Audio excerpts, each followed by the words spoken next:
네, 황대영 작가와 함께합니다. 어서 오세요. 예, 안녕하세요. 자, 어떤 이슈인가요? 추석 다음 날이었던 지난 토요일, 울산에서 30대 아들과 60대 아버지가 함께 사망한 채로 발견된 사건이 있었습니다. 네.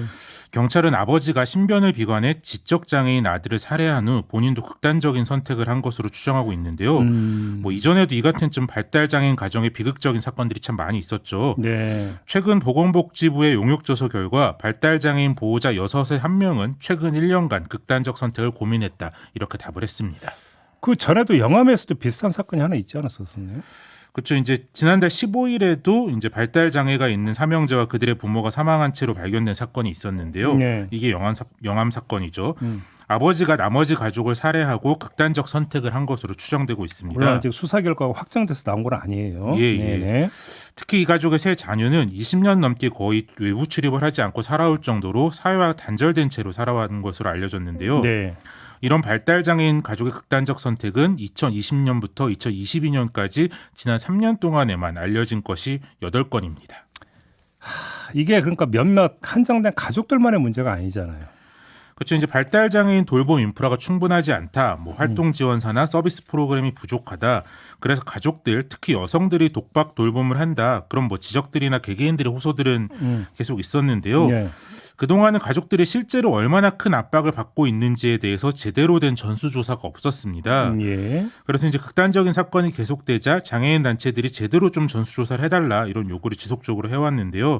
그래서 작년에 예산을 처음 확보해 시범적으로 3개 시군구를 대상으로 정부가 전수조사를 실시했습니다. 세계 시군구만? 예. 이제 이게 대표성이 있나 싶긴 한데 그 정도도 좀 진전이라고 할 수 있는데요. 네. 이번에 조사를 진행한 곳은 수도권 도시 지역인 경기 하남시, 지방 중소도시인 전북 김제시, 농어촌 지역인 경남 창녕군인데요. 네. 기존의 표본 조사는 지자체나 연구기관이 쉽게 접할 수 있는 표본만 좀 추려지는 문제가 좀 있었습니다. 네. 그래도 이제 이번 전수조사에서는 이제 한국보건사회연구원 등 조사기관이 직접 지역 내 모든 발달 장애인 가구를 여러 차례 찾아가 대면 조사를 해서 사각지대를 최소화했다 이런 의미가 있는데요.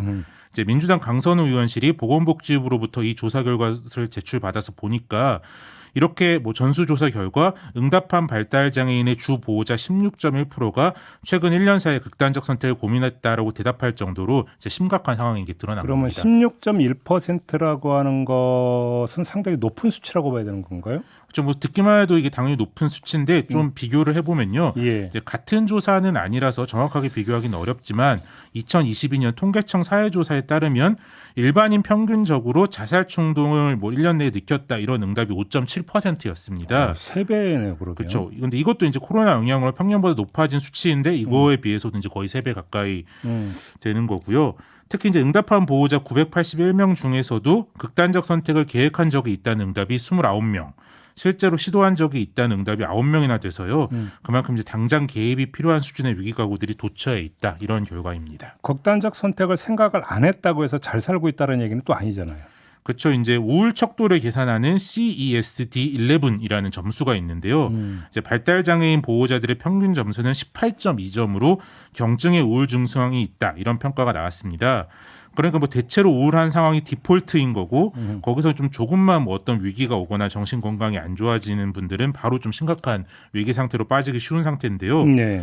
특히 이제 우울 척도 점수는 보호자의 연령대가 올라갈수록 더 안 좋아지는 결과가 나왔습니다. 네. 20, 30대 보호자들은 평균 15.2점이었는데요. 연령에 따라서 점점 올라가서 75세 이상은 19.4점으로 중등도의 우울 증상으로 넘어가기 직전의 점수 이렇게 나왔습니다. 네. 자, 아무래도 이제 나이가 들수록 보호자 본인도 신체적이나 경제적인 어려움이 커지고 자녀를 돌보는데도 좀 어려움이 커진다고 볼 수 있습니다. 결국 이게 이제 활동 지원 복지 서비스 문제로 연결이 되는 거잖아요.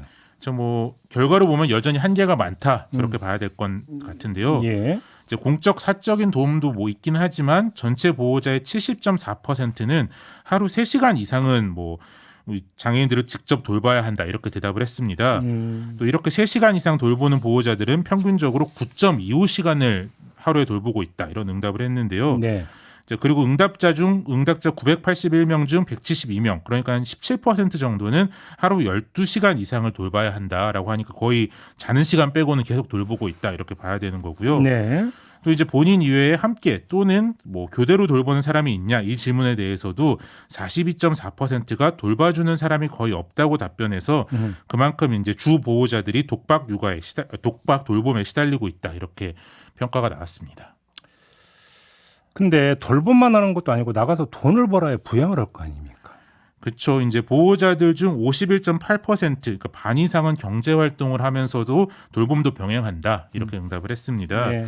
자, 뭐 이들의 직장에서 평균적으로 하루 6.89시간을 일한다고 답변해서요. 이게 결코 근무 시간이 짧지도 않았는데요.